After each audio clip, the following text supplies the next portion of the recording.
noite, sejam bem-vindos ao canal. Eu sou a Luísa e esse é o segundo vídeo do canal. Eu queria falar pra vocês que eu tô começando, né, nesse ramo de vídeo aí de casos, então ainda tenho muito o que aprender sobre pesquisa, sobre método de pesquisa, né, o jeito de falar também com vocês. E aí eu espero que vocês gostem, é simples, mas é de coração e eu quero que vocês conheçam também um lado da Alemanha que a gente não vê muito, na verdade. Porque quando a gente tá no Brasil, a gente tem uma ideia de que aqui fora é tudo maravilhoso, tudo funciona, né? Não tem crime, não tem gente esquisita, mas também tem. E chega a ser igual ou até meio às vezes pior do que no Brasil. Claro, tudo tem o seu lado ruim, tudo tem o seu lado bom, mas então eu quero mostrar pra vocês que nem tudo é um mar de rosas, que aqui também tem coisas estranhas e esquisitas que acontecem. E é isso. Eu também queria falar pra vocês que como o YouTube tem essa política toda de não poder falar sobre crimes, né, coisas ruins, assassinatos, então eu vou sempre tentar falar, descrever pra vocês com gestos ou, não sei, um jeito melhor do que usar realmente a palavra, né, que assim às vezes o YouTube não vai deixar eu postar o vídeo por causa dessa tal palavra, né, de violência, esse tipo de coisa. É isso. Então, vamos para o vídeo de hoje. Em Berlim, o desaparecimento de um homem ganha as manchetes dos jornais e da TV. As suspeitas sobre o caso são: seu próprio amante ou companheiro tirou a sua própria vida e o comeu. E a Alemanha se viu chocada mais uma vez com uma manchete dessas, o que ocorre assim, corriqueiramente, mais ou menos. O suspeito, chamado Detlef Günzer, vinha de uma pequena cidade de somente 3.500 habitantes, que é praticamente onde eu moro, porque são pequenas vilas, mas são consideradas cidades e tem muita pouca gente que mora e são tipo cidades satélites, né? Então, a minha cidade, por exemplo, eu acho que tem por aí 3.000 ou 6.000 habitantes. E a cidade dele chamava Hedburg, que fica no distrito de Waldburgshausen, no sul de Thüringen.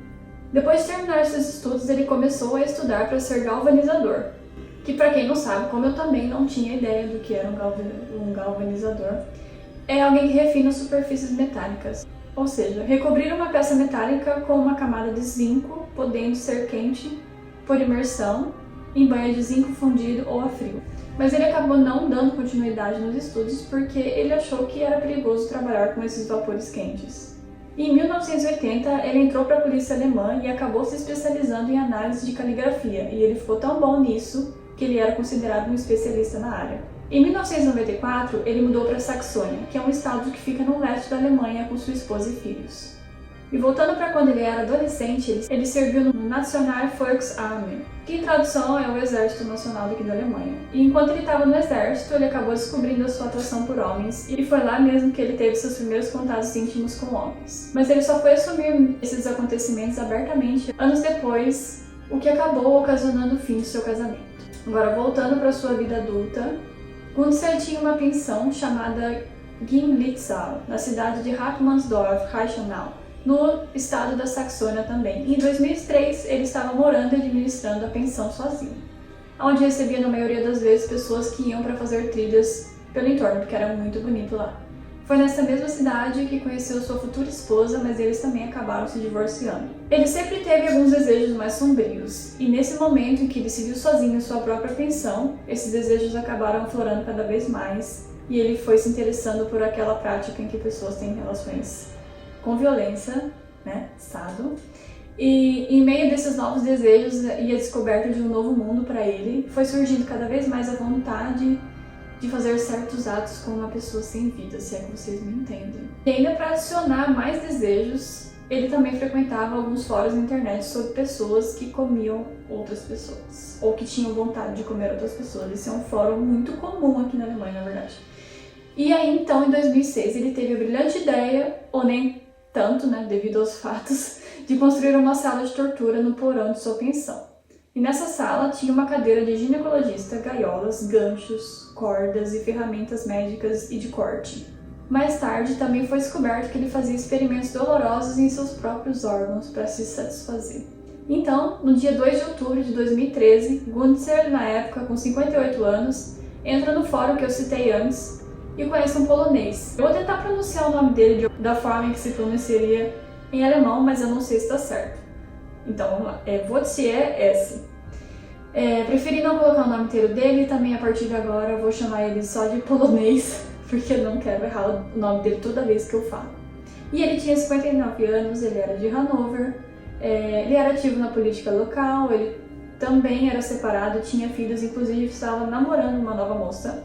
E a namorada dele contou que eles estavam planejando se casar, eles estavam muito felizes. E a sua família não tinha nem noção do tipo de gosto peculiar que ele tinha. E ele já estava nesse fórum de pessoas comem pessoas há mais de 6 anos, procurando alguém que quisesse realizar suas fantasias. E a fantasia principal dele era que alguém tirasse sua vida com uma faca e comesse ele depois disso. E o polonês mesmo tentou ir atrás de outro comedor de pessoas que ficou famoso no fórum por cometer o ato. Ele se chama Armin Miles e ficou conhecido como Canibal de Rotenburg. Mas ele não obteve sucesso na tentativa de contatar o Armin e acabou encontrando o Gunther. E sobre o fórum, eu até encontrei o nome dele, mas eu prefiro não falar aqui. E esse fórum é bem famoso aqui na Alemanha, como eu já disse antes, porque muitos casos de pessoas comem pessoas aconteceram com as pessoas que frequentavam esse fórum. Inclusive, eu também quero trazer mais desses casos aqui, porque uma coisa que eu me deparei na internet quando eu comecei a pesquisar esse tipo de assunto é que tem muitos casos desse tipo de assunto aqui na Alemanha. Assim, muitos casos. Tem sites de jornais, por exemplo, que tem uma página dedicada a esse tipo de pessoa, de tantos casos que acontecem aqui, né? Vamos lá, vou voltar para o assunto. Então, os dois conversaram muito, chegando a trocar mais de 400 mensagens, quase 100 e-mails. Poucas ou quase nenhuma pessoa sabia das fantasias do polonês. E também, quem sabia, achava que ele não seria capaz de realizá-las. O que acabou realmente gerando perplexidade quando em 4 de novembro ele desapareceu. E adivinha quem foi a última pessoa a ver ele vivo? Sim, o Gunther. E quando a família deu falta dele e entrou em contato com a polícia já foi diretamente investigar o computador dele, do polonês, encontrando facilmente rastros das conversas e dos e-mails que o polonês trocou com o Gunther, tornando imediatamente o Gunther como principal suspeito do desaparecimento. Indo direto aos fatos, então, o polonês ele perdeu a sua vida no mesmo dia em que ele desapareceu, entre as 17 e as 19 horas, no porão de Gunther, e tudo foi gravado e solto na internet. Enquanto Gunther cometia todos os seus atos, ele posicionou a sua câmera e gravou parte do que fez. Então eu vou escrever o que a polícia viu na gravação. No vídeo mostra o polonês com uma corda, aqui, pendurado pelo teto no porão, agonizando, enquanto Gunther estava ali realizando as suas maiores fantasias, machucando o polonês. Após isso, não se tem mais gravações de como Gunther terminou com a vida do polonês, mas segundo o depoimento do Gunther, ele mesmo teria cortado aqui do polonês e prendido seu corpo na jaula que tinha no porão. Mas logo após ele retirou essa confissão e disse que o polonês tinha tirado a sua própria vida. Então não se sabe ao certo como essas atrocidades chegaram ao fim. Após o fim do ato, Gunther separa as partes do polonês e enterra os pedaços no seu jardim. Até hoje, os pedaços dos seus órgãos reprodutores não foram encontrados. Isso acabou gerando a suspeita de Gunther ter cometido o ato de comer essas partes. Mas nada realmente foi comprovado. Eles só chegaram nessa teoria porque as partes não foram encontradas. No depoimento que Gunther deu para a polícia, ele contou 4 versões diferentes de como ele e o polonês se conheceram, de como o polonês perdeu a sua vida. E até hoje não se sabe com certeza como realmente tudo aconteceu. E o corpo do polonês estava em um estado tão horrível que a polícia não conseguiu determinar a causa da perda de vida dele. E os detetives na investigação tiraram a conclusão que ele passou 5 horas dividindo o corpo do polonês no porão. Os juízes da Câmara de Dresden, que trabalharam no processo de Gunther por 7 meses, estavam convencidos que Gunther puxou a corda e assim terminou com a vida do polonês. E assim, por essa conclusão, ele foi condenado por homicídio e perturbação da paz dos mortos. Mas não foi condenado à prisão perpétua por causa do desejo de morte do polonês, que foi alegado por ele estar no fórum e procurando alguém que fizesse isso com ele. E aí então, Gunther foi preso em 28 de novembro de 2013 e em 1º de abril de 2015 foi condenado a 8 anos e 6 meses de prisão. o Tribunal Federal de Justiça anulou a primeira sentença por considerá-la branda demais, para uma condenação por homicídio. E aí ele foi condenado novamente em um novo julgamento em 13 de dezembro de 2016, que aí ele foi condenado a 8 anos e 7 meses de prisão.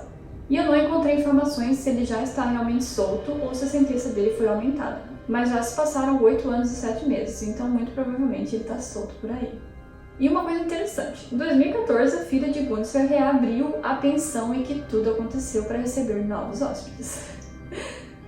A estadia para uma pessoa custa cerca de 17 euros e tem café da manhã por 4,90. E eu vi as fotos da pensão, é realmente bonita, assim. Se eu não soubesse tudo o que tinha acontecido, eu acho que eu teria coragem de me hospedar. Talvez eu até tenha, né? Não sei. E eu vi as fotos do porão, que foi onde tudo aconteceu. Hoje em dia é uma sauna, então você pode ficar lá tranquilo na sauna, mas sempre com aquela coisa na cabeça, né? Do que aconteceu aqui. E aí, me conta nos comentários então se você teria coragem de se hospedar nesse lugar. E esse foi o caso de hoje. Eu realmente fiquei surpresa com a quantidade de casos de pessoas que comem outras pessoas que eu acabei encontrando aqui, como eu falei antes.